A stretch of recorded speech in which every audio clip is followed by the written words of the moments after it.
di dalam kegiatan kondisiku kemarin itu lebih menonjolkan kegiatan seni, bukan kegiatan adat. Nah, ini yang mau kita bahas. Ini kan polanya udah salah nih. Iya. Yang Kondursko Kumon ini. Kita nggak mau di Kondursko selanjutnya terjadi hal yang seperti ini lagi. Benar nggak, Ri? Saya setuju, karena kalau kita bilang nenek moyang Kerinci dulu tidak belajar tentang budayanya, tapi dia meresapi. Karena kalau budaya ini dipelajari dia akan hilang, karena sebatas apa yang kita baca itu yang kita tahu. Harusnya gimana? Yang kedua adalah sko yang bukan benda, gelar. Nah, tapi di saat Kondursko itu ditampilkan saat ini itu hanya berupa festivalnya saja, esensinya tidak ada.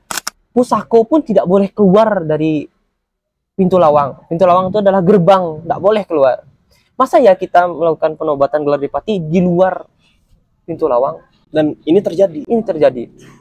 Di mana esensi budaya Kerinci saat ini sedang terdegradasi habis.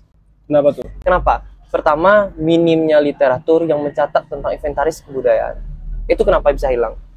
Tujuan pertama kenapa Kondursko itu bukan di tanah lapang atau hanya seperti pelantikan politikal semata. Ya. Itu ada maknanya loh. Kenapa Apa tuh? orang Kerinci itu membuat kegiatan Kondursko itu di rumah adatnya? Kenapa nggak di luar?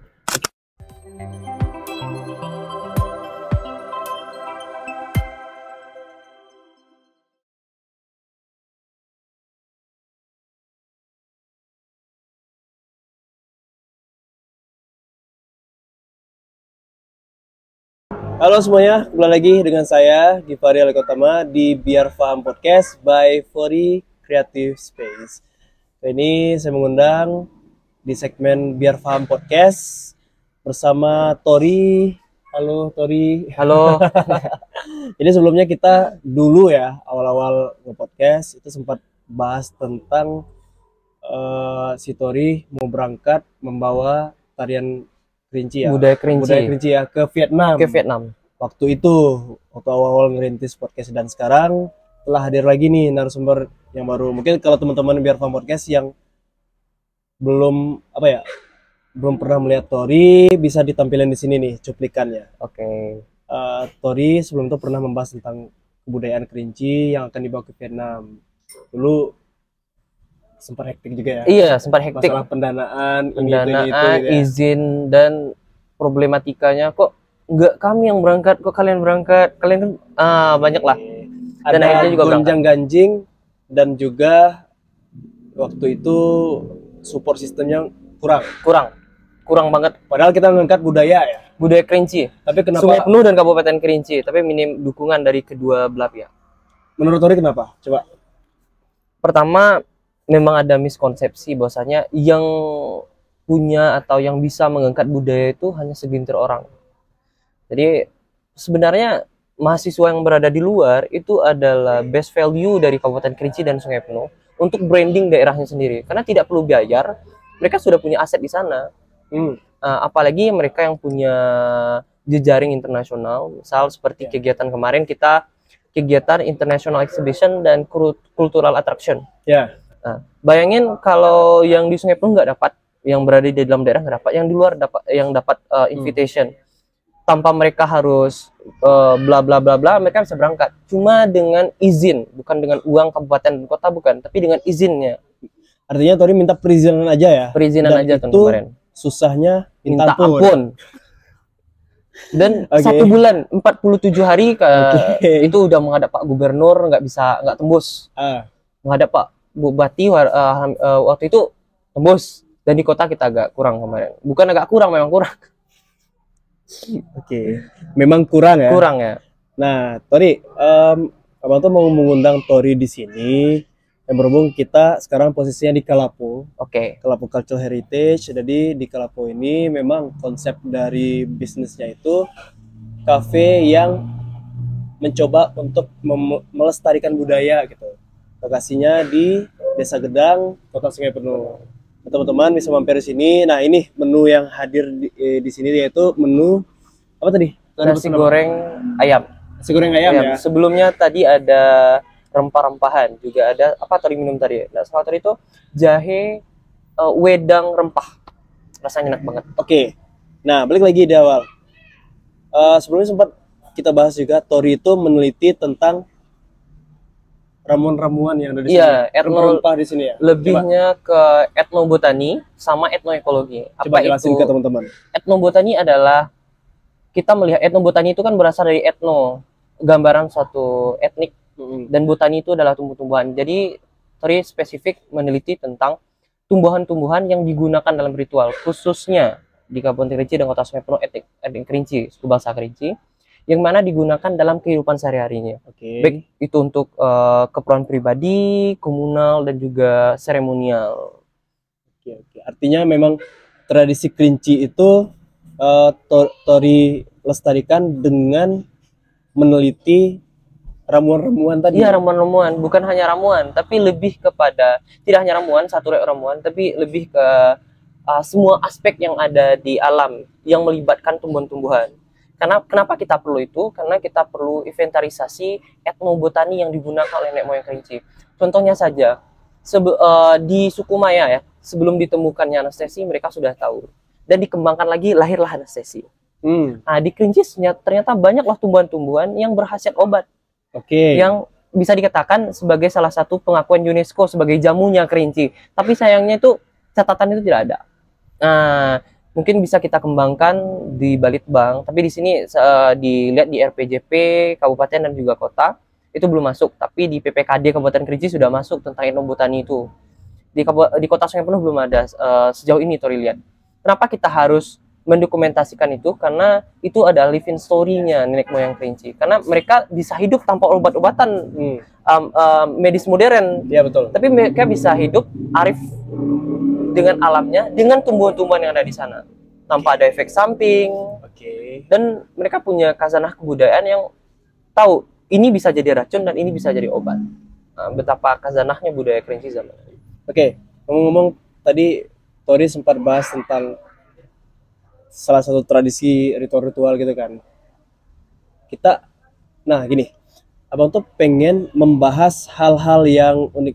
Abang tuh mengundang Tori di sini untuk kita bahas sama-sama, dan abang ngerasa ini harus kita gaungkan. Iya.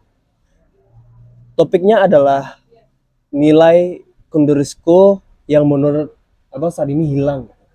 Asensinya sudah hilang, nilai-nilainya juga sudah hilang. Tori selaku pakar budaya, bisa dibilang pengamat budaya, anak-anak muda, dan bahkan Tori ini adalah pemuda pelopor yang khusus membahas tentang kebudayaan. Peloporannya di bidang kebudayaan, dan saya pemuda pelopor media kreatif gitu kan. Nah, Tori selaku anak muda yang meneliti tentang kebudayaan nih di Kerinci ya. Bagaimana Tori melihat Kundurusco yang terjadi di sini, khususnya yang dari Kumur? Kalau kita lihat ya, kita tilik dari budaya itu kan bersifat dinamis, dia bisa berubah. Dan dia bisa menyesuaikan dengan zaman. Tetapi di dalam budaya ada suatu hal yang tidak boleh berubah. Apa tuh? Adalah asensinya atau nilai-nilai budayanya. Saat ini kenapa Kabupaten Kerinci dan Kota Sungai Penuh kita tidak bisa lepas dari Kabupaten Kerinci Sungai Penuh ini, karena kita satu etnik. Kalau kita bahas tentang budaya Kerinci, kita juga nyangkut dengan kabupaten. Begitupun dengan kabupaten kalau nyangkut.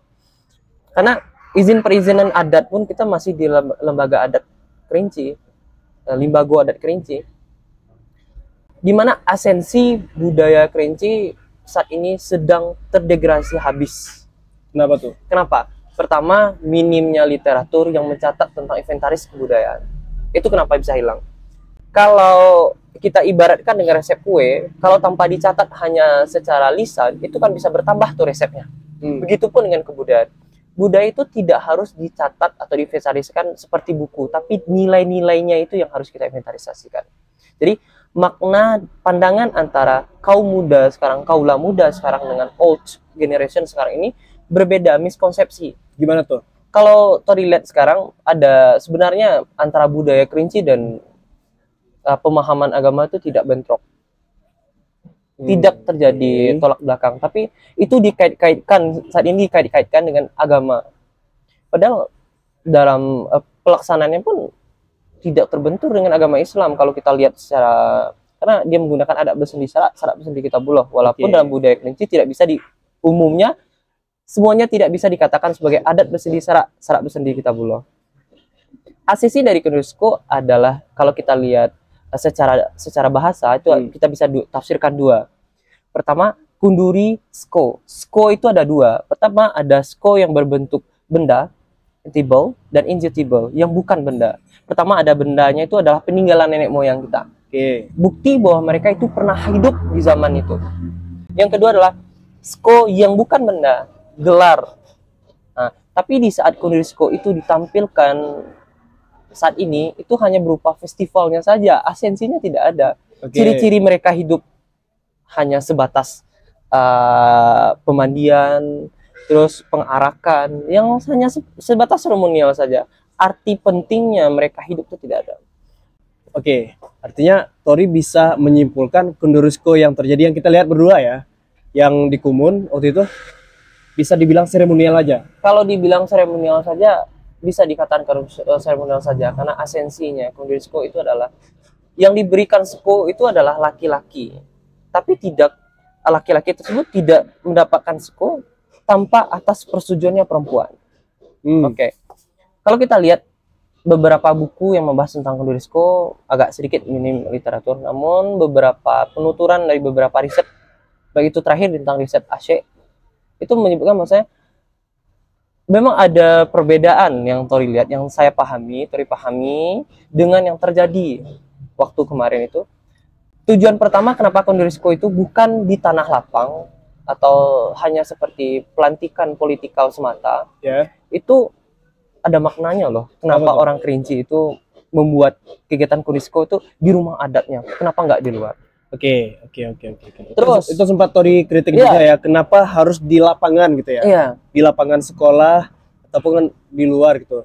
Seharusnya pelantikan itu harusnya di rumah gedang. Iya, di rumah gedang masing-masing. Nah, definisi rumah gedang ini apa? Sebenarnya kita rumah adat tradisional Kerinci itu kan rumah lahe. Nah, tapi penyebutan rumah gede yang atau umum pasusun menjadi rumah adat tradisional Kerinci itu tidak seperti di Minangkabau, berbeda dengan rumah Gujong Minangkabau. Arti besarnya rumah gedang itu atau rumah gedang itu adalah rumah yang dibesarkan, tempat duduknya para depati tadi. Itu kenapa? Kalau rumah itu tidak ditempatkan atau tidak dinobatkan depati di sana, esensi rumah gedang itu tidak ada, rumah gede itu tidak ada. Nah, terus kenapa harus di rumah gedang? Ya, kenapa harus di rumah gedang? Karena pusakonya di sana. Kedua, siapa yang harus melantik sebenarnya? Siapa? Kalau kita kemarin ya, kalau secara itu sah-sah saja karena mereka punya mawar politik di sana. Mungkin tidak terlepas dari itu karena di zaman dahulu nenek moyang kita tidak memiliki mawar politik. Tapi sekarang sudah ada mawar politik dan dari sana asal mawar politiknya. Sebenarnya yang melantik atau yang mengukuhkan depati dan lembaga-lembaganya itu adalah anak perempuan. Kenapa? Karena adalah anak perempuan. Karena anak perempuan adalah tunggu umah dan tunggu mendapunya dusun tersebut. Itu yang sebenarnya, yang memakai juga perempuan, yang meletik juga perempuan. Tapi fakta yang terjadi, kita lihat kemarin apa tuh? Yang terjadi kemarin hanya segelintir orang laki-laki, kita anggaplah sebagai pucuk mawarnya adat di sana. Tapi sejauh ini memang perempuan, mereka yang melantik karena mereka yang memakai, mereka yang mengangkat. Perempuan itu tugasnya adalah mengangkat dan juga melantik. Kalau mengukuhkan berbeda dengan melantik. Mengukuhkan itu boleh adat-adatnya. Kenapa? Seperti Tori dengan anggaplah Tori dan juga Bang Fori, kita sudah menjadi depati. Dikukuhkan bersama depati tidak apa-apa. Tapi untuk melantiknya tetap perempuan. Itu kenapa duduk bersimbuhnya perempuan, memegang cerano itu, memberikan ke tengah. Kalau sudah dilantik dia tidak boleh berputar kembali. Harus duduk memarwahkan laki-laki. Begitupun perempuan, begitupun dengan laki-laki. Sebelum laki-laki itu diberikan mandat, dia tidak boleh memegang tongkat. Tongkat itu adalah simbol kekuasaan. Itu kenapa sekarang itulah degradasi budaya yang kita lihat di Kerinci dan Sungai Penuh saat ini itu mulai berubah karena kita Sungai Penuh dan Kerinci minim sekali literatur dan juga inventaris kebudayaan. Semua ornamen yang ada di baju laki-laki dan perempuan itu sebenarnya bercerita. Mulai dari tongkat, kalau kita lihat itu bukan hanya menopang, si cowoknya, tapi titah kekuasaannya. Bahwasanya kekuasaan itu sudah diberikan oleh perempuan untuk laki-laki, yang disimbolkan dengan tongkat. Oke. Nah, untuk melindungi perempuan diberikanlah keris oleh laki-laki. Semua itu bercerita perempuan pun seperti itu. Kenapa dia menggunakan kuluk bersibah dua? Karena mengakui bahwasanya mereka tidak bisa hidup tanpa laki-laki. Sampai sekarang pun tidak bisa hal seperti itu digantikan. Perempuan tidak bisa hidup dengan laki-laki, laki-laki pun tidak bisa hidup dengan perempuan. Itu kenapa sibah dua. Di atas adalah laki-laki, di bawah adalah perempuan. Tanpa yang ada di bawah, di yang atas tidak ada. Oke, saya juga banyak tahu nih dari Tori nih, karena memang Tori bergerak di bidang ini ya. Dan seharusnya saya tidak mau nanti ke depan apa yang dilakukan oleh Kumon, mungkin Tori nanti kita cerita lagi. Yang saya melihat dari mata kepala saya sendiri, apa yang dilakukan oleh Kondurisko Kumon itu memang sudah apa ya, seremonial gitu. Seremonial. Memang acara gitu, bukan tradisi lagi. Dan menurut saya hal ini berkibar fatal untuk generasi selanjutnya. Orang menganggap nih dalam terdekat ada Kondurisko Kubang tuh bulan depan. Terus tahun depan yang saya tahu Kondurisko Sungai Penuh. Jangan sampai terjadi hal-hal yang seperti ini lagi. Nah, apa yang seharusnya kita lakukan, Tori? Oke. Kalau dahulu ya Bang Fori, kalau kita lihat ya, kalau perempuan itu mengangkat laki-laki menjadi orang adat itu dengan sadar. Dalam artian mereka sadar bahwa mereka mengangkat laki-laki itu jabatannya seumur hidup. Seumur hidup ya? Hidup. Kenapa? Karena mereka yang memberikan titahnya. Karena Depati itu tidak ada masa jabatan. Oke. Selagi dia hidup, selagi dia bisa mengemban, dia bisa. Tapi kalau sudah uzul, usia, penyakit dan apapun yang melarang, yang membuat mereka tidak bisa melaksanakan tugas sebagaimana mestinya, baru boleh dinaikkan kembar rekannya. Misal dinobatkan satu Depati lagi, atau satu datuk lagi, atau satu mangku lagi. Cara upaya kita saat ini adalah kita harus bukan mendirikan sekolah-sekolah kecil budaya, bukan. Menurut saya, karena budaya itu sebenarnya tidak dipelajari, tapi diresapi. Kalau budaya dipelajari, memang kurikulum budaya seperti apa? Ya. Jadi yang harus kita lakukan upaya saat ini adalah meninventarisasi dan penelitian ulang tentang budaya Kerinci. Meneliti ulang ya tentang budaya Kerinci. Karena kenapa seperti itu? Karena hal ini sudah menjadi benang yang kusut, yang seharusnya dahulu bisa kita pintal, sekarang sudah sulit kita pintal. Kenapa ya? Kalau kita lihat betapa marwahnya budaya Kerinci setelah penobatan gelar Depati, itu baru boleh tari yoyo. Dan laki-laki turun dari tangga umo lahe atau umo gede itu disambut dengan tari yoyo. Sekarang seremonial itu tidak ada lagi. Dan beberapa lirik yang saya lihat di beberapa prosesi Kondurisko, tidak hanya di Kumun kemarin, di beberapa tempat baik di Kabupaten Kerinci maupun di Kota Sungai Penuh dalam periode 2023 sampai saat ini, itu tidak ada lagi harapan dan juga bagaimana tugasnya laki-laki, itu tidak ada.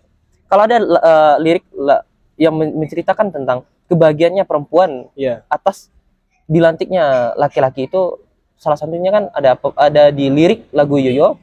Yoyo senang hati senang kunano, yo anak jantiang lah jadi galau. Sekarang yang jadi itu yang mana?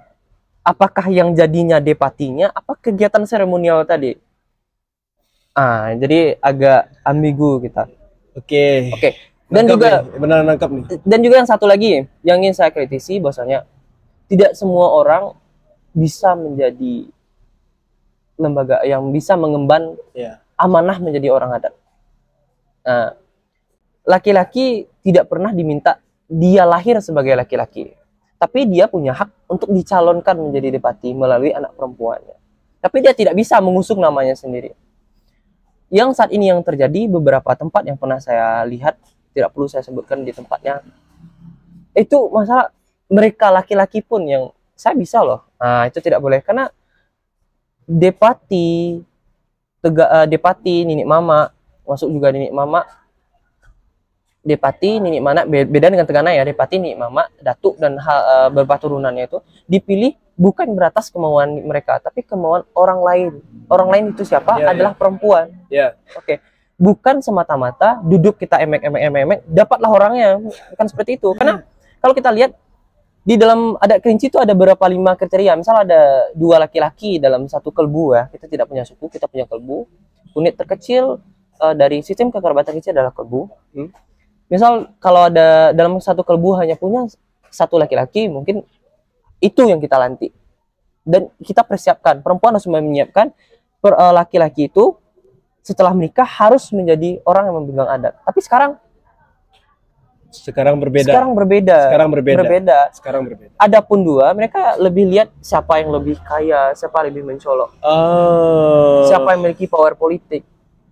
Sebenarnya kalau kita lihat di dalam budaya Kerinci ada 5 kriteria siapa yang bisa menjadi yang memegang SKO ini. Pertama, beliau harus langsing kokok. Langsing kokok itu apa? Mereka yang bisa didengarkan oleh perempuan. Secara intelektual. Terus mereka yang kedua adalah mereka punya simbah ekor. Simbah ekor itu walaupun dia tegas, dia bisa menyuarakan suara perempuan. Berarti bisa mengikuti apa yang dikatakan oleh perempuan. Yang ketiga, mereka harus harus kembang sayap. Kembang sayap ini seperti kita lihat seperti burung elang yang berkembang sayap, tidak boleh ke kiri, tidak boleh ke kanan. Mereka harus netral. Oke, harus netral karena yang diurus ini adalah perempuan. Oke. Yang keempat, mereka harus nyaring suara. Nyaring suara ini apa? Tidak hanya mereka menguruskan keluarga mereka atau komunal mereka di dalam kelbu, tapi mereka harus juga menyuarakan hak-hak mereka di luar komunal. Yang keempat, yang kelima, mereka harus punya nyaring suara sudah. Yang keenam tadi, mereka harus punya runcing taji. Runcing taji ini banyak tafsirannya. Mereka harus punya hak secara kekayaan, mereka harus punya. Karena kalau mereka tidak mampu, bagaimana mereka membantu? Tapi yang saat ini yang kita lihat hanya runcing tajinya saja.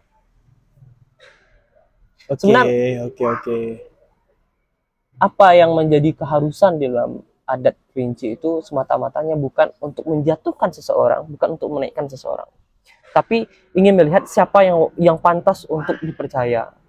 Karena kembali lagi, gelar adat ini adalah satu gelar yang dipakai selama hayat. Tidak ada. Ada pula yang beberapa kasus yang kita lihat, misalnya ada pergantian. Enggak ada yang namanya Depati seumur hidup.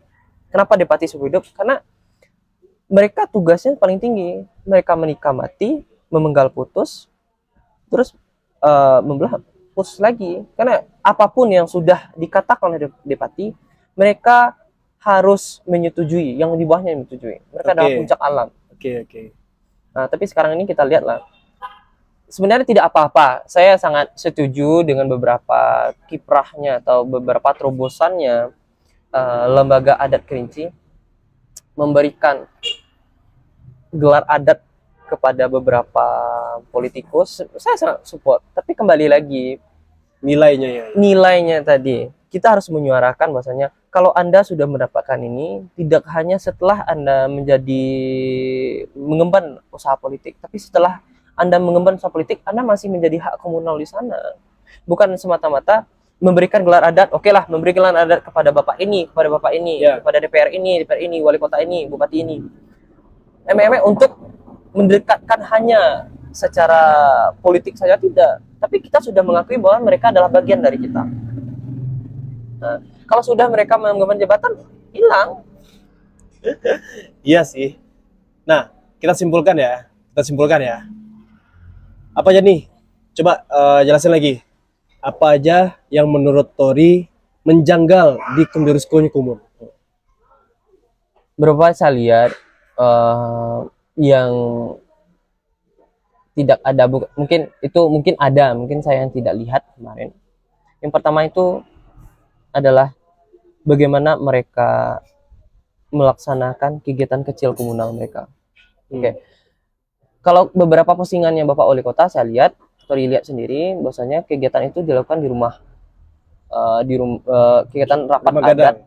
itu dilakukan di rumah dinas. Nah, tapi sebaiknya memang Bapak Wali Kota yang langsung datang ke rumah adat, bukan mereka yang datang. Karena dalam status adat mereka lebih tinggi daripada Bapak Wali Kota, tapi secara administratif Pak Wali Kota yang lebih paling tinggi gitu ya. Nah, karena Pak Wali Kota, kalau kita lihat di dalam hal ini, Pak Wali Kota adalah anak dalam negeri. Oke, itu kita tidak tahu bagaimana lepas dari kesepakatan itu. Yang kedua, Kundurisko ini, contohnya Kumun dan beberapa tempat-tempat yang lain adalah hal yang sakral. Hal yang dalam sakral, bukan sakral dalam artian untuk menduakan Tuhan. Oke. Mulai dari awal, beberapa teman dari Kumun sudah tanya, karena saya pribadi kemarin memang agak tertarik untuk mendokumentasikan naskah Melayu yang Selak Piagam yang dari Raja Jambi. Iya. Namun satu dua hal, karena bentrok dengan Kundurisko-nya daerah Pendung Sumurup, saya harus memilih Pendung Sumurup karena di Kumun sudah berbeda sekali. Mulai dari cara pencucian benda pusaka, terus bagaimana mereka menyuarakan orasi adat, yang kita sebut sebagai orasi adat lah, atau rapat-rapat kiprah adat, itu sudah berbeda sekali. Sebenarnya yang rapat adalah yang rapat sebenarnya bukan hanya lembaga adatnya saja, tapi libatkan pemudanya, karena mereka yang akan melihat. Karena pelajaran yang paling bagus atau pelajaran yang yang bisa menyuarakan hal ini untuk 7 tahun yang ke depan adalah bukan dengan cara dilatih, tapi dengan cara pemuda melihat bagaimana cara depati-depatinya atau anak-anak jantannya mengelola Kundurisko ini. Itu yang kedua. Yang ketiga, Tori melihat tidak ada lagi sakralisasi budaya Kerinci. Beberapa narasumber yang Tori temui di situ, Tori tanya apakah ada ritual AC atau apa lain, tidak ada. Jadi generasi satu terputus. Yang kedua, yang keempat, bagaimana mereka melaksanakan pelantikannya itu juga berbeda. Nah, kalau dilihat dengan tahun kemarin juga ada di YouTube juga saya lihat kemarin masih juga dilaksanakan di SMP ya, di SMP bentuknya kurang lebih sama. Saya juga tidak tahu bahwasanya, entah ya, kalau ada mohon dikoreksi, apakah ada mereka melaksanakan pelantikan itu di rumah kalbunya masing-masing atau setelah itu mereka langsung dilantik oleh Bapak Bupati. Tadi belum tahu, belum lihat. Oke, mungkin ada atau tidaknya itu yang bersangkutan, daerah bersangkutan tahu. Tapi memang semestinya laki-laki itu memang dilantik itu di rumah adatnya masing-masing, karena yang di atas ada pusakonya. Di bawahnya ada anak perempuannya. Yang melantiknya pun disaksikan oleh anak perempuannya dengan sumpah Karangsatyo tadi, yang ke atas tidak berpucuk, ke bawah tidak bakar, tengah digigit kumbang. Sebagaimana sakralnya. Kalau ditaruh-taruh hanya dipanggil, bla bla bla bla, gelar bla bla bla, maju ke depan. Yang mengokohnya itu yang mana? Nah ini dia. Pelantikan yang mana? Sebelumnya kita briefing ya. Waktu itu bukan briefing. Waktu kita berada di lokasi, kan menanya tuh sama Tori, Ri, ini yang salah di mana sih? Terkasih tahu lah. Pelantikan tidak seperti ini bang. Terus yang bang lihat juga ya, mohon maaf nih, menurut saya ini sama kayak fashion show, sama kayak bisa dikatakan ya, sama kayak apa ya, bujang gadis kerinci tuh, nomor urut sekian, depati bla bla bla, 1, 2, 3, padahal seharusnya gimana sih? Tidak seperti itu kan? Menurut Tori gimana? Mungkin itu adalah inovasi baru, kita sebutlah sebagai inovasi baru. Tapi kalau dengan inovasi tersebut menghilangkan esensinya, lebih baik inovasi itu kita kembalikanlah kepada yang sebenarnya. Belum pernah Tori melihat bahwasanya para depati, para pemangku itu dilantik berdiri. Tapi kalau mereka belum pernah lihat. Tapi kalau mereka memegang sumpah itu baru berdiri di bawah Quran. Oke. Karena mereka dikukuhkan oleh dilantik oleh anak perempuan itu dengan posisi duduk. Duduk. Oke. Mungkin hemat pengetahuan saya seperti itu. Entahkah Kumun memiliki pandangan yang berbeda, karena Kumun dan Sumurut mereka menjemput piagamnya sendiri di Jambi, entah itu menjadi dasar mereka untuk berbeda dengan yang lain. Itu sampai saat ini Tori belum lihat, tapi kemarin beberapa tokoh adat yang pernah saya lakukan penelitian itu kurang lebih sama. Tapi entah itu berbeda, mungkin ada suatu hal, something how yang mereka lakukan. Terus yang berikutnya yang agak berbeda, di dalam kegiatan Kondisco kemarin itu lebih menunjukkan kegiatan seni, bukan kegiatan adat. Kalau dalam kita lihat, oke lah, itu sebagai salah satu ajang kita untuk mempromosikan kebudayaan kita, karena Kondisco ini tidak setiap tahun ada. Tapi jangan imik-imik Kondisco ini dijadikan sebagai ajang pariwisata, tapi plusnya itu menjadi pariwisata. Tapi yang ditonjolkan dalam hal tersebut adalah kegiatan seni semata atau sebagai kegiatan hiburan. Kalau kita lihat, tujuan utamanya Kondisco ini adalah melekatkan kohesi sosial.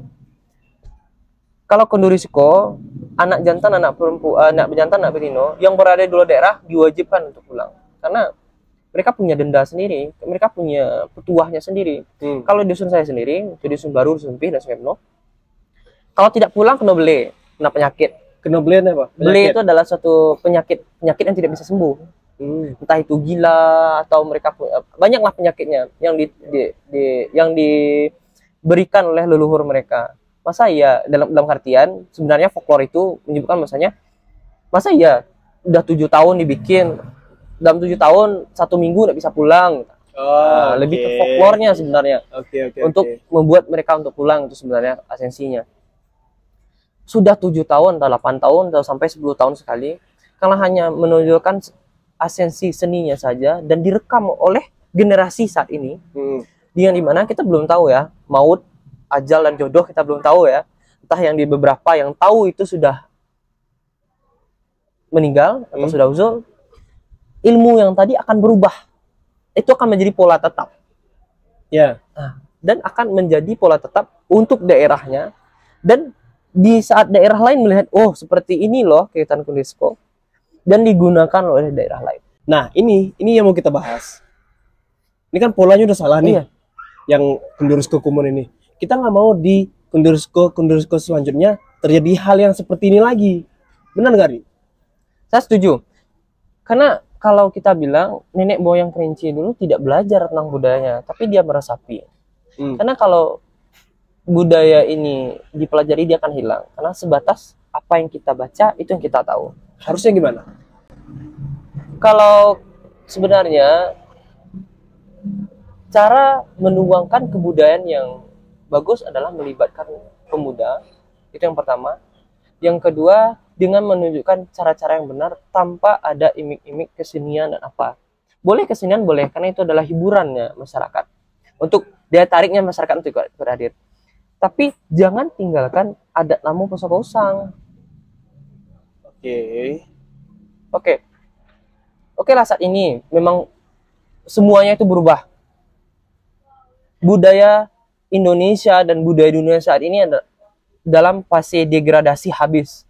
Tapi apakah kita menginginkan itu habis? Tidak. Itu yang jawaban yang harus kita laah saat ini. Bukan semata-mata nenek moyang kita membuat hal seperti itu, seperti ini untuk menyulitkan masyarakat untuk melakukan Kondisco, bukan.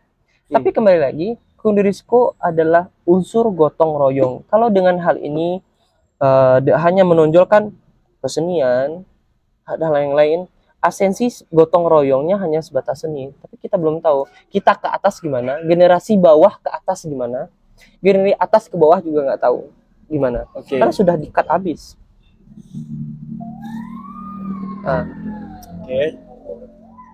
Dan yang kita boleh mengundang orang lain, boleh sejauh apapun kita mengundang, mau bapak presiden kita undang, boleh, karena kita ingin melihat maksudnya, oh seperti ini loh kegiatan budaya kerincinya budaya gitu kerincinya. Ya. Oh, seperti ini loh. Ada beberapa daerah yang terlihat mereka tidak melakukan penobatan gelar Depati atau kembarakannya itu di Umuh Gede ya, tapi di depan rumah Gedang, karena ya lihatlah setiap tahun penduduk semakin bertambah. Ya. Oke. Tapi kita harus mengakali juga siapa yang harus, apa yang harus dan apa yang tidak harus. Oke, berarti kalau misalkan tidak di rumah Gedang, di halaman rumah Gedang boleh. Oke, enggak masalah ya. Tapi tidak boleh keluar. Itu juga menjadi hal yang mengkhawatirkan. Pusako pun tidak boleh keluar dari pintu lawang. Pintu lawang itu adalah gerbang, tidak boleh keluar. Masa ya kita melakukan penobatan gelar Depati di luar pintu lawang? Dan ini terjadi. Ini terjadi. Yang sumpah itu yang mana? Itu kembali kita lihat yang sumpahnya itu yang mana? Karena mereka itu dipakai bukan untuk, sebenarnya ya kalau kita telah lagi, Depati itu tugasnya dengan negerinya itu tugas kedua.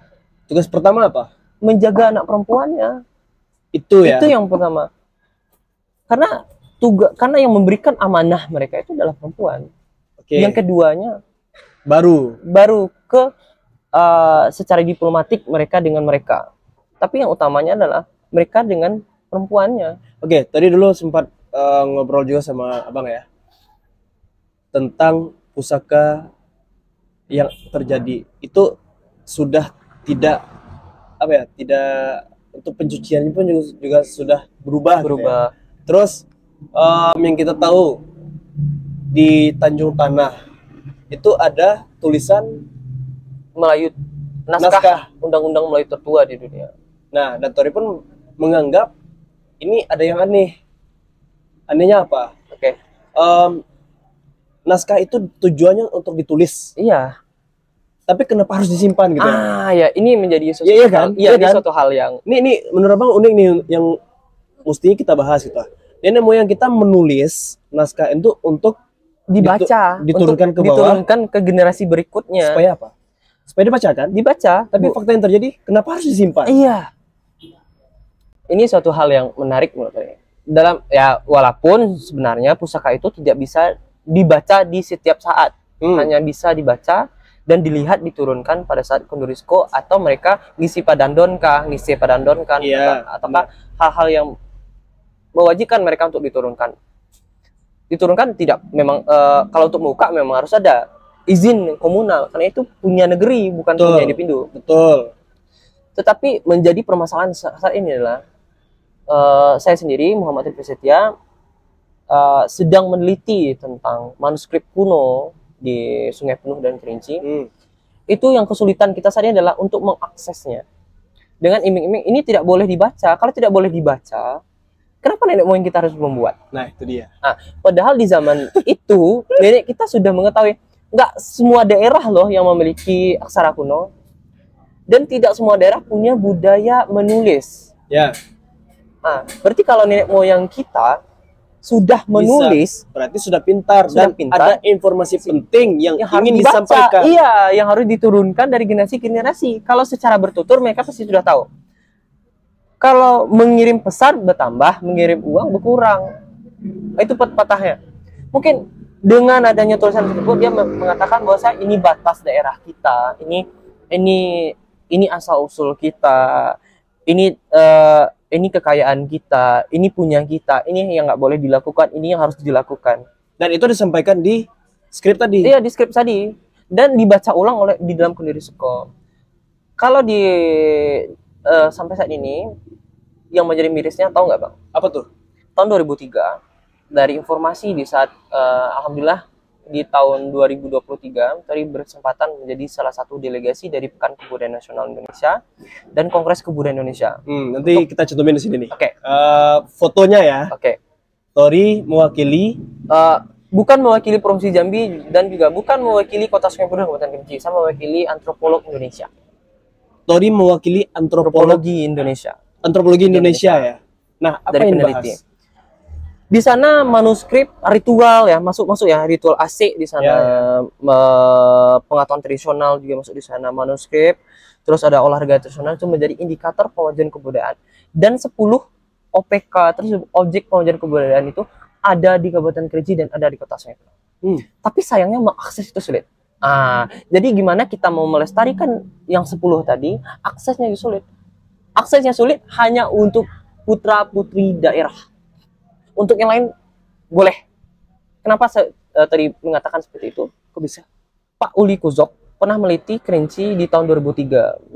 Beliau pernah mengalih-aksarakan beberapa naskah kuno yang di Kerinci. Aksesnya sangat mudah. Walaupun dalam tanda kutip mudah, juga ada konflik-konfliknya, tapi tidak semudah pemuda daerah yang memiliki ilmu di ilmunya untuk menggarap itu. Itu satu. Ini Bapak potong. Bule aja bisa meneliti kita. Kita tidak bisa meneliti kita sendiri. Punya kita Kan jatuhnya. Dan juga kalau di dalam antropologi, khusus ya dalam ilmu pengetahuan saya, hal yang menjadi dasar kita dalam penelitian adalah kodifikasi bahasa. Kalau boleh, mereka butuh 4-3 tahun belajar bahasanya dulu. Dan itu tidak semua hanya bahasa verbal yang inverbal apa? Ada bahasa yang sebenarnya itu bukan itu artinya. Tapi karena mereka orang outsider, mereka tidak bisa menangkap esensinya. Sedangkan cuma orang yang di dalam lah yang bisa mengetahui. Sedangkan kita simbol bahasa tadi. Ya, sedangkan kita nggak dikasih akses. Iya. Dan ini ada putra daerah yang punya ilmunya di sana. Beberapa teman tori di filologi, antropologi dan arkeologi yang punya ilmu di sana, aksesnya sangat sulit. Oh, harus bayar ini, harus bayar itu, harus turun ini, turun itu. Kok mereka yang di luar kok mudah banget ya mendapatkan hal itu? Apakah beda kulit, beda bentuk, pemikirannya juga beda? Apakah yang lokal ini tidak punya ilmu pengetahuan atau entah bagaimana? Ataukah para depati, ini depati ya, karena pucuk adatnya itu ada depati dan juga turunannya ke bawah tidak mempercayai anak mudanya, atau mereka lebih mengayomi yang di luar? Itu menjadi pertanyaan yang sangat besar, karena bayangin beberapa peneliti luar yang pernah meneliti Kerinci, khususnya di ritual, khususnya di manuskrip, yang mereka sebagai leader penelitian, ilmunya itu di Belanda dan di Inggris loh. Di Australia juga ada, di Malaysia juga ada. Mereka meneliti kan pasti ada tujuan, dan tujuan terdapat, ilmunya balik ke sana. Ini pemuda daerah yang ingin meneliti, ilmunya pasti akan turun ke sini. Kalau tidak diberikan ke orang Kerinci, setidaknya ke orang masyarakat Indonesia yang bisa menerima hal itu, yang bisa menerima manfaat hal tersebut. Bukan iming-iming mereka punya ilmu, hasil risetnya dibawa lagi ke negara mereka. Ini bukan sebatas apa ya yang untuk dilihat sekarang ini, bukan hanya sebatas akses, tapi sebatas marwah kita para pegiat budaya, peneliti budaya, itu yang diperjuangkan. Tadi dulu juga sempat membahas sama Bang. Kita di sini itu banyak yang ingin meneliti, tapi literasinya kurang. Sedangkan kita menjelaskan dengan literasi yang kita punya, masyarakat Kerinci menolak. Bahkan Kerinci dan Sungai Penuh ya, menolak pada saat itu. Tori pun seperti Bang, orang Kerinci so pade gitu. Ya dia udah pade semua. Udah pade semua ya. Jadi dia nggak perlu orang lain. Dia udah nggak perlu yang lain. Kita bantu ini, kita punya inovasi ini, kita tawarkan ke daerah. Daerah pasti bilang, yang pertama yang istilahnya yang klasiknya, kita nggak ada anggaran, kita efisiensi. Padahal kita tidak minta anggaran. Kita nggak butuh anggaran, kita nggak perlu efisiensi. Mau efisiensi pun kalau tidak kata daerah ya memang tidak. Kenapa kita harus gencar? Ini Tori mohon didengar ya, Bapak Kadis, Bapak Wali Kota, Pak Gubernur. Kalau di kabupaten, alhamdulillah lah ya. Tadi juga sudah disupport sama di kabupaten ya, Bupati Kerinci. Kalau di daerah kita di Sungai Penuh, kita kotanya kecil. Kita kota kecil dibandingkan dengan provinsi Jambi, kota Jambi kita paling kecil. Tapi kita punya khazanah yang intens. Kenapa intens? Karena kita berada di pusat peradabannya Kerinci. Semua ilmunya tuh banyak ada di Kota Sungai Penuh. Tapi sayangnya inventarisasinya minim. Kenapa harus kita sekarang ini harus mengencarkan inventarisasi? Budaya itu bukan hanya sebatas pengetahuan, tapi cara hidup dan cara pandang. Orang-orang tua yang kita sebut sebagai maestro ini, kita nggak tahu loh usianya sampai kapan. Ya. Oke, sekarang Tino Mariang masih sehat. Tino Kasmi masih sehat. Tino Ruai masih sehat. Beberapa Tino-Tino lagi itu masih sehat.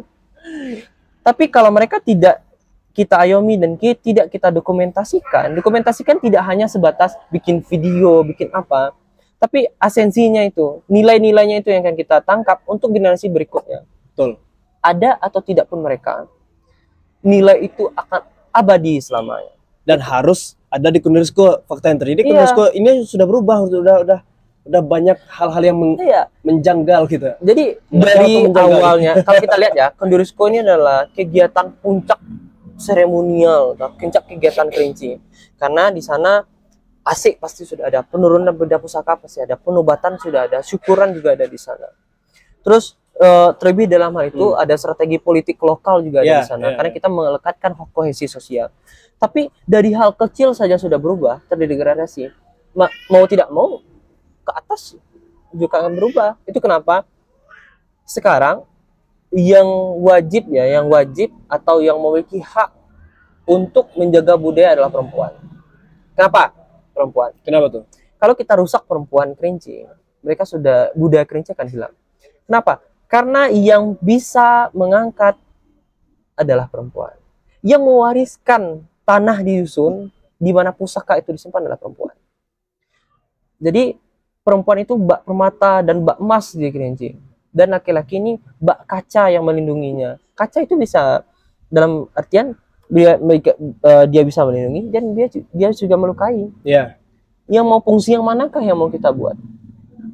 Kalau perempuan sudah salah pilih pena atau pilih pena dalam artian pena ini, kalau pena sebenarnya tidak ada nilai, tapi kalau goresannya sudahlah. Semuanya akan salah gitu. Dalam artian jangan sampai tongkat berubah. Jangan sampai yang kita pinta, yang kita nobatkan itu yang buat kita hancur. Ri, mau nanya, apakah kejadian ini hanya di Kumunkah atau di tempat-tempat yang lain? Yang menurut Tori tahu, nggak apa-apa, kita spill aja di sini biar mereka itu sadar, dan ke depan kita pengen ini dirubah lagi. Saya tidak mau, saya kan asli Sungai Penuh nih. Dan tahun depan insya Allah ini bakal dilantik, kalau Tuhan mengizinkan nanti akan dilantik di Mangku gitu, jadi Mangku di Mangkurajo. Saya tidak ingin ke depan apa yang terjadi di Kondurisko sebelumnya, yaitu Kumun dan yang Tori tahu tadi, terjadi di Sungai Penuh. Yang Tori tahu di mananya? Ada beberapa ya. Tori lihat kemarin. Kalau di ini terlepas dari benar, sebenarnya budaya itu tidak ada benar dan salah ya. Kita garis bawahi, budaya itu tidak ada kata benar dan kata salah. Kalau masyarakatnya itu membenarkan, walaupun saya menyalahkan atau bukan salah ya, tidak tepat. Kalau mereka sudah menerima, itu menjadi budaya mereka. Tapi kembali lagi, budaya itu punya akar. Sepucuknya itu yang mana? Nah, itu harus kita lakukan. Kalau mereka berbeda, apakah bisa dikatakan mereka bagian dari Kerinci? Tentu saja tidak. Ada beberapa yang Tori lihat agak berbeda kemarin. Itu ada di daerah Kumun Debai, setelah Kumun Debai baru Kumun. Terus kemarin juga ada kalau masih kentalnya banget itu Tori lihat kemarin tuh di daerah Kondirisko-nya Pendung Sumurup. Masih kental Pendung Sumurup. Di beberapa daerah Kayuaro juga Tori lihat masih kental, walaupun sebenarnya pusakonya ada di Sula. Mereka karena pecarkan maksudnya ada kembarkannya di sana. Di sana juga ada nenek yang perempuan, laki-lakinya berpindah ke sana, buatlah dusun di sana, walaupun pusakanya juga ada di sini. Terus di Kotornah kemarin itu sudah mulai terlihat, itu mulai berubahnya besar-besarannya kegiatan Kondurisko itu. Bukan Kotornah, maaf ya, Kotokras mulai berubah, dimana ya kalau kita lihat memang dari Kotokras ya, Kotokras mulai berubah degradasi kebudayaan Kerinci, di mana sebenarnya tidak apa-apa kita membuat negeri kita ini mewah. Oke. Mewah. Itu nggak apa-apa. Pesta negerinya mewah gitu ya. Tapi esensinya jangan sampai berbeda. Dan menurut Tori, esensi dari Kundersko yang koto keras tadi, Kumun tadi hilang. Nah, kalau di koto keras tidak bisa kita katakan hilang, tidak. Berubah, tapi ya? mulai berubah. Cara-caranya mulai berubah.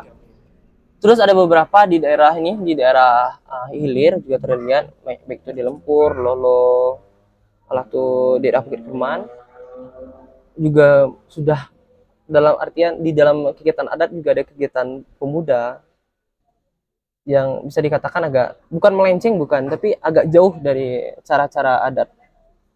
Oke, dan itu Tori kita batasi dulu ya. Di beberapa daerah tadi Tori melihat ada yang esensinya tuh sudah mulai hilang gitu ya. Dan ini harus kita kritisi ini. Karena budaya itu tidak dipelajari, tapi di garis bawahi, tapi dia diresapi. Kalau mau belajar budaya, apa saja bisa dipelajari. Kenapa di budaya tidak nggak ada kurikulum di budaya. Tapi nilai-nilainya itu harus diresapi.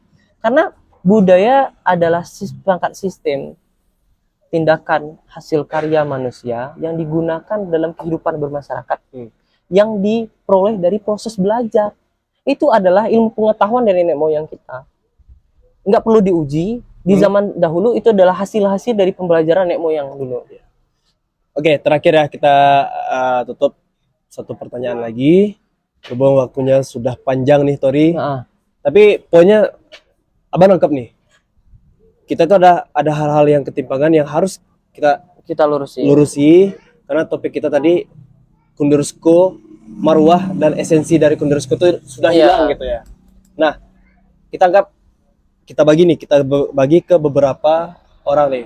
Ada nggak pesan yang ingin Tori sampaikan ke masyarakat? Terus ke pemerintah. Terus juga ke orang adatnya. Kita bahas dulu ke masyarakat. Kalau untuk masyarakat pertama yang ingin bisa dilihat ke kamera. Masyarakat khususnya untuk yang perempuan, karena mereka adalah mereka adalah tunggu umah, tunggu mendapo, yang memiliki seko itu dan yang memberikan mandat itu kepada laki-laki. Jangan salah pilih orang. Harta boleh dicari, tapi kepercayaan itu mahal harganya. Itu yang pertama. Untuk pemerintah gimana? Kalau untuk pemerintah, lekaslah membuat perda tentang kebudayaan. Ya. Sejauh ini hanya ada 2 perda terlihat. Perda tentang cagar budaya, tentang lembaga adat. 2 itu yang. Kenapa kita tidak buat perda memang mengatur tentang budaya? Karena undang-undangnya sudah ada. Seperti yang kita diskusi dengan Pak Didi kemarin. Ya, Pak Didi. Ya. Kita sudah bisa lihat, kita bisa mencontohkan Sumatera Barat, kita bisa mencontohkan daerah-daerah lain, tidak hanya Sumatera Barat, Jakarta, daerah Bandung, daerah Semoyo, Jakarta. Mereka punya perda sendiri yang mengatur tentang adatnya. Sebenarnya apa guna perda itu dibuat? Untuk mengunci nilai-nilai ini. Yap, betul. Nah, karena budaya Kerinci saat ini itu rentan berubah. Kenapa rentan berubah? Sudah inventarisasinya minim. Penelitiannya, kalau nggak ada mahasiswa, kalau nggak orang luar yang melakukan penelitian, ya nggak ada penelitian di Kerinci. Yang ketiga, pemanfaatan budaya yang juga tidak ada di daerah Kerinci. Contohnya sampai saat ini, manuskrip yang ada hanya ada beberapa ya. Salah satunya contohnya manuskrip Kerinci sudah diangkat sebagai motif batik, tapi hanya sebatas motif batik.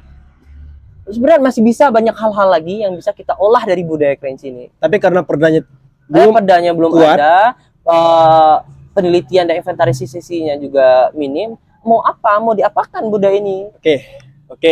Itu untuk pemerintah ya. Terus apa lagi? Untuk lembaga adat. Lembaga adat atau mereka yang memegang seko, bapak, ibu dan juga saya sebut sebagai bapak-bapak dan juga tuo. Anda adalah mereka yang dipilih oleh anak perempuannya. Perempuannya. Terlepas entah itu ada konflik atau tidak dalam penentuannya. Ingat, Anda semua adalah mereka yang diberi mandat seumur hidup. Mandat seumur hidup. Seumur hidup. Oke. Jangan sampai tongkat yang dibawa itu patah oleh diri sendiri. Seharusnya tongkat itu menjadi penumpang jalan bapak-bapak semua atau tua-tua untuk mengiring anak perempuannya ke jalan yang benar. Jangan sampai tongkat itu yang menghambat kekuasaan tadi, yang menghambat. Karena kalau kita resapi lagi, ada sumpah yang agak ngeri gitu, kalau kita lihat. Apa tuh? Di dalam di beberapa Sumpah Karang Satyo menyebutkan bahwasanya kalau main-main lembaga adat atau mereka yang megang seko ini dengan fungsinya mereka yang telah diberikan mandat oleh perempuan. Kalau kateh di bakuco, maaf ya ini dengan bahasa Swepno, kateh di bakuco, kaboh di baka, di tengah di gerik kumbang. Nah, artinya? Ini karena dia satu, ini kalau diartikan sebenarnya agak nilainya aja. Nilainya saja. Nilainya aja apa? Maksudnya apa? Karena ini masih ada sambungannya. Sambungannya adalah kalau kunyit ditanam putih isi, ikan dibakar tinggal tulang, padi di ambo, ilalang yang tumbuh. Oke. Itu menjadi sebenarnya itu sko tadi adalah digunakan untuk diri bapak sendiri dan sebagai penjaga marwah bapak. Jangan sampai hal tersebut merusak marwah bapak dan juga merusak adat tadi. Oke. Karena saat ini alhamdulillahnya kita banyak tempat bertanya. Karena beberapa generasi yang mengetahui tentang budaya, kita sebut sebagai maestro budaya atau master of culture, masih ada. Jadi punya kesempatan untuk bagaimana sih budaya Kerinci yang sebenarnya.